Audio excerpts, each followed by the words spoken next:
தேங்காவை தூக்கிட்டு போனா பரவாயில்ல, கட்டை பையை சேர்த்து தூக்கிட்டு போயிட்டானே. இந்த பையன் உங்களுக்கு தான் பாருங்க. ஆமாங்க, என்னதான் இப்பதான் ஒருத்தர் தூக்கிட்டு போனா. அட அப்படியா? அங்க கீழே போட்டு வச்சிருந்தாங்க யாரோ. இந்த கீழே போட்டு போயிட்டானா? ஆமாங்க, இதுல என்னங்க இருக்கு? வெறும் பழைய பட்டு புடவை தாங்க இருக்கு. பழைய பட்டு புடவை அசால்ட்டா சொல்லிட்டீங்க. இதோட வேல்யூ என்னன்னு உங்களுக்கு தெரியுமா? வாங்க நான் காட்டுறேன்.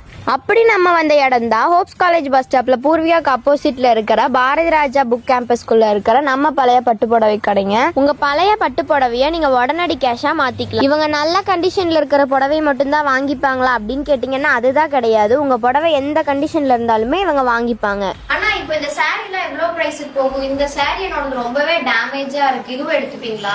ஒயிட் கலர் வந்தா தாங்க போகுங்க. செக் பண்ணி பாக்குறப்ப இந்த ஒயிட் கலர் கூட போகுங்க. இந்த மாதிரி ரெட் கலர் வந்தா போகாதுங்க. மொத்தம் நீங்க கொண்டது 5 புடவை, 4 கலர் ஒயிட் கலருங்க, 1 ரெட் கலருங்க. 4 புடவை 42,200 போகும் மேடம். என்னது 42,000 போகுமா? இன்னும் ஏன் வெயிட் பண்றீங்க? உங்க வீட்ல கிழிஞ்ச பட்டு புடவை இருக்கா? நான் கீழே கொடுத்திருக்கிற வாட்ஸ்அப் நம்பருக்கு உங்க புடவை ஒரே ஒரு போட்டோ மட்டும் எடுத்து அனுப்புங்க. உங்க வீட்டுக்கு வந்து டைரக்டாவே வாங்கிக்குவாங்க. இன்னொரு முக்கியமான விஷயம், உங்க புடவை எந்த நிலைமையில இருந்தாலுமே அவங்க வாங்கிக்குவாங்க.